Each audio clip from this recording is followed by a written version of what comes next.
નમસ્કાર, હું રાજ. આપ જોઈ રહ્યા છો સ્પાર્ક ટુડે ન્યૂઝ. ચૈત્રી નવરાત્રિના પવિત્ર અવસરે પાવાગઢ શક્તિપીઠ ખાતે ભક્તોની ભારે ભીડ જોવા મળી છે.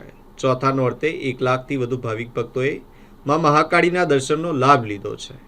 હાલોલ નજીક આવેલા પાવાગઢ શક્તિપીઠ ખાતે ચૈત્રી નવરાત્રિના ચોથા નોરતે ડુંગર પર કાશ્મીરી જેવા વાતાવરણ વચ્ચે 1 લાખથી વધુ ભક્તોએ માં મહાકાળીના દર્શન કર્યા હતા.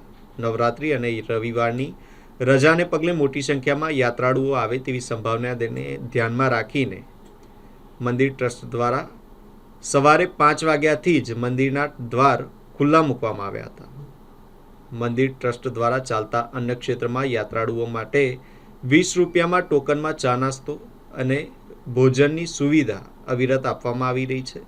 નવરાત્રિ દરમિયાન રાજ્યભરમાંથી મોટી સંખ્યામાં પગપાળા સંઘો પણ પાવાગઢ આવી રહ્યા છે. ત્યારે હાલોલથી પાવાગઢ જતા માર્ગો પર સેવાભાવી સંસ્થાઓ અને સ્થાનિક લોકો દ્વારા યાત્રાળુઓ માટે વિસામા ઊભા કરવામાં આવ્યા છે, જ્યાં દિવસ રાત સેવાઓ પૂરી પાડવામાં આવી રહી છે. યાત્રાળુઓની અવરજવર રહે તે માટે જિલ્લા એસટી વિભાગ દ્વારા 55 એસટી બસોની વ્યવસ્થા કરવામાં આવી છે. છેલ્લા 4 દિવસમાં એસટી વિભાગે અંદાજે 29,93,00,000 રૂપિયાની આવક થઈ હોવાનું જાણવા મળ્યું છે.